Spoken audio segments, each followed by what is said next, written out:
Arsenal lose the Champions League final to PSG, and it was literally in the palm of their hands. They have blown it, and the game itself was not great. PSG were not good and did not deserve to win the Champions League final, but Arsenal did not make them punish. Let's get into the video. Subscribe if you're new around here. Arsenal very simply scored way too early in this game. They really did. Inside 6 minutes, Kai Havertz puts them 1-0 up. Of course, the goal is a weird one. It comes from a weird sort of double ricochet, but it lands into the path of Havertz, driving up the left-hand side, and he then just drives in towards goal. The goalkeeper really does not cover himself in glory, and I really don't think he was that good today. Of course, Arsenal lose on penalties. We'll come on to that later on.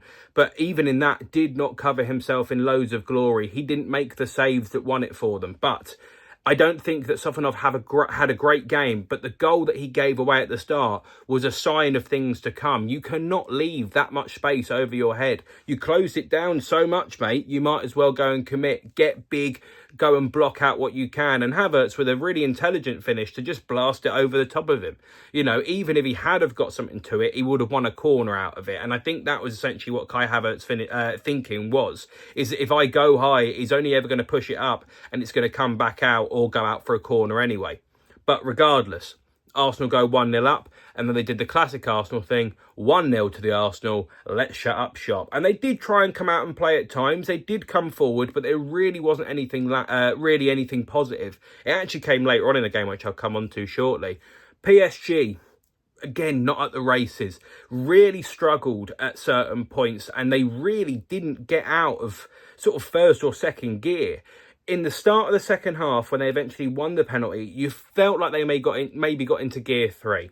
And that was what won them the penalty. But they were not good. And they'll be the first people to tell you that as well. The commentator said something like 31 players in the Arsenal and PSG squads are going to the World Cup. You know, the talent and the quality in the squads was there 100%.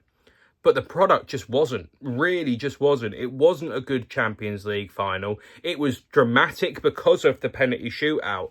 But the second that the game got to 1-1, that was when Arsenal started to come out and play and started to come up with something that PSG couldn't deal with, which was when they had Kai Havertz and Gyökeres on the pitch. And it was just Kai Havertz trying to flick everything, trying to get little motions in play and then try and create 5 yards of space for someone to try and have a shot at goal. And they were lucky with a couple of them in terms of, you know, the way that the chance fell, but they just couldn't finish, and it was just falling to the wrong people. A couple of them also well sniffed out by PSG. Arsenal, again, probably won't say it they deserve to win it. I don't think either team did. But I think if you were watching this game as a neutral without knowing anything, you'd probably assume Arsenal were the better team, because when they did go forward, it looked a little bit more menacing. PSG at the back were poor. Nuno Mendes has gone massively down in my books, I have to say. And Pancho, not really rating in my opinion. I mean, I thought he had a mare today at certain points.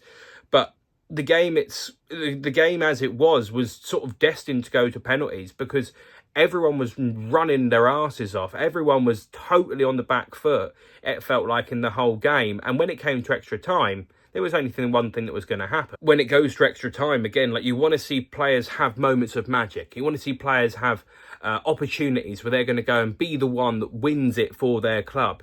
Never came, never gonna come, because of the fact that everyone was absolutely blowing. They've got a World Cup round the corner. Why would they want to try and risk their own individual health to then, you know, go and win a Champions League final when you know there's a chance you can do it on penalties?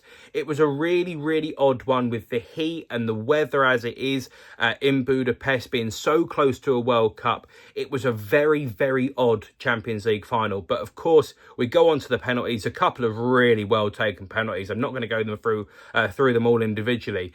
But Eze's miss was very poor. Very, very poor. I don't understand the stutter step, especially when you've seen someone else do it and score. It was almost as if he tried to copy it. Now, I'm not going to say that is definitely what happened, but it seemed as if that was what was going on, is he was trying to copy what he'd seen before, thinking that worked, I'll do it. It was never right for him. Pick a point and try and hit it. in the end of the day, I look at it when I look at Gabriel's miss, he's clearly picked a point and he's tried to go for it. He just hasn't managed to pick it out. And that is essentially how this Champions League final has been resolved. Of course, it was a poor penalty from Nuno Mendes as well. Very good height for Raya to make it level in the shootout, but still not enough. Arsenal fall at the final hurdle, and their parade, which I believe is tomorrow, will be now off the back of a loss in the Champions League final. Thank you all for watching. There's plenty of World Cup football coming up in the coming month, so please make sure you subscribe if you're new around here. And thank you again for watching, and congratulations, PSG.